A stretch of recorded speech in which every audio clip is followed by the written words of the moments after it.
দেশের তথ্য ও যোগাযোগ প্রযুক্তি অর্থাৎ আইসিটি খাতের বিভিন্ন পর্যায়ে এখনও সক্রিয় রয়েছে আওয়ামী লীগ আমলের একাধিক সিন্ডিকেট। সরকারি প্রতিষ্ঠানের প্রযুক্তিগত কার্যক্রম পরিচালনা থেকে শুরু করে প্রকল্পের যন্ত্রপাতি সরবরাহ এমনকি নীতিগত সিদ্ধান্ত গ্রহণেও গত ১৫ বছরের সুবিধাভোগীদের প্রভাব রয়ে গেছে। ছাত্র জনতার অভ্যুত্থানের পর কয়েক মাস চুপচাপ থাকলেও নানা ক্ষেত্রে তারা আবারও সরব হতে শুরু করেছে বলে জানা গেছে।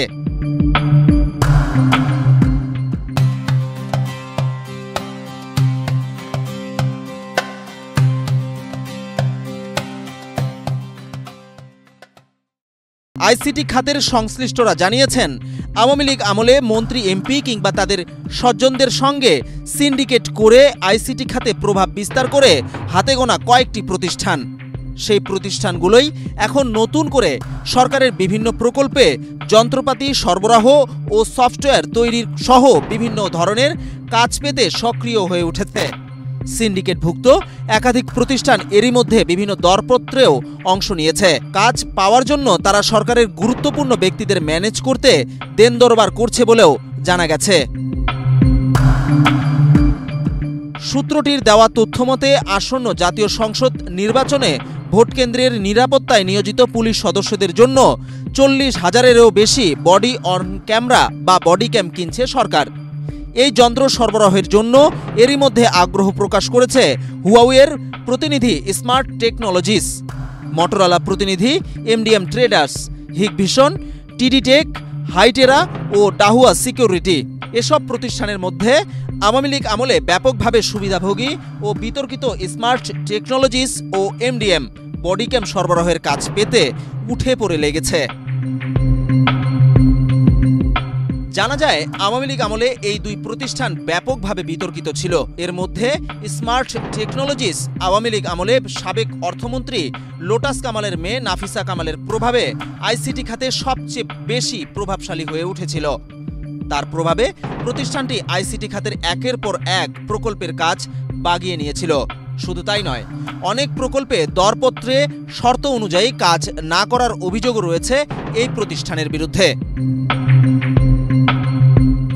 প্রতিষ্ঠানটি ২০১৪ সালে নির্বাচন কমিশনের জাতীয় পরিচয়পত্র প্রকল্পের কাজ নিয়ে নিম্নমানের কার্ড সরবরাহ করায় নির্বাচন কমিশন তা পুড়িয়ে ফেলে। প্রতিষ্ঠানটির পেছনে নাফিসা কামালের প্রভাবে এই সিন্ডিকেটের বিরুদ্ধে কোনো ব্যবস্থাই নেওয়া হয়নি। স্মার্ট টেকনোলজিস ছাড়াও এই সিন্ডিকেটে ছিল ই-জেনারেশন, এনকে সলিউশন, সিনোসফট ও সিএনএস সহ কয়েকটি প্রতিষ্ঠান। সিন্ডিকেটটির বিরুদ্ধে নাফিসা কামালের যোগসাজশে বিমা উন্নয়ন প্রকল্পের $৬,৭০,০০,০০০ বিদেশে পাচারের অভিযোগ রয়েছে। ২০২২ সালের ৩০ মার্চ প্রকল্পটির IT and supporting network infrastructure system, server ও স্টোরেজ সরবরাহের $১৩,০০,০০০ কাজ পায় স্মার্ট টেকনোলজিস। অথচ এই কাজের জন্য প্রতিষ্ঠানটি ছিল দ্বিতীয় সর্বনিম্ন দরদাতা। সিন্ডিকেটের প্রভাবের কারণে সর্বনিম্ন দরদাতাকে বঞ্চিত করা হয়। ২০২৩ সালের ফেব্রুয়ারিতে বিমা উন্নয়ন ও নিয়ন্ত্রণ কর্তৃপক্ষ, সাধারণ বীমা কর্পোরেশন এবং জীবন বীমা কর্পোরেশনের আইটি সাপোর্টিং পাওয়ার ইনফ্রাস্ট্রাকচারের নামে স্মার্ট টেকনোলজিসকে আরও $৯৬,৮০,০০০ কাজ দেওয়া হয়। এই প্রকল্পের ২০%-এরও কম কাজ করে পুরো অর্থ তুলে নিয়েছিল প্রতিষ্ঠানটি। ২০২৩-২৪ অর্থবছরের জুন মাসে তাড়াহুড়ো করে স্মার্ট টেকনোলজির ঠিকানায় এনকে সফট এবং সিনোসফটের জয়েন্ট ভেঞ্চার প্রতিষ্ঠানের অনুকূলে $৪৭,৬০,০০০ ছাড় করা হয়। প্রতিটি ক্ষেত্রেই প্রকল্প পরিচালকের ওপর নাফিসা কামালের প্রভাব কাজ করছে বলে অভিযোগ রয়েছে। বিটিসিএল এর 5G readiness optical fibre transmission network প্রকল্পে চীনা হুয়াওয়ে টেকনোলজিসের কাজ পাওয়া নিয়ে ওঠা বিতর্কেও স্মার্ট টেকনোলজিসের ভূমিকা রয়েছে। ২০২৩ সালের নভেম্বরে হুয়াওয়ে প্রকল্পটির অধীনে ৪৬৩ কোটি টাকার কাজ পায়। এক্ষেত্রে ৩টি প্রতিষ্ঠানের দর প্রস্তাব করলে মাত্র ৪ দিনেই মূল্যায়ন করা হয়। অভিযোগ উঠেছিল, কোনো দরদাতাই দরপত্রের শর্ত পূরণ না করলেও রহস্যজনক কারণে টেকনিক্যাল কমিটি সবাইকে যোগ্য ঘোষণা করে।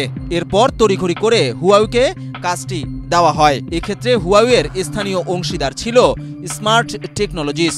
এখানেও নাফিসা কামালের ক্ষমতার জোরে তারা কাজটি পায় বলে অভিযোগ রয়েছে। বর্তমানে এই বিষয়ে দুদকে তদন্ত চলছে।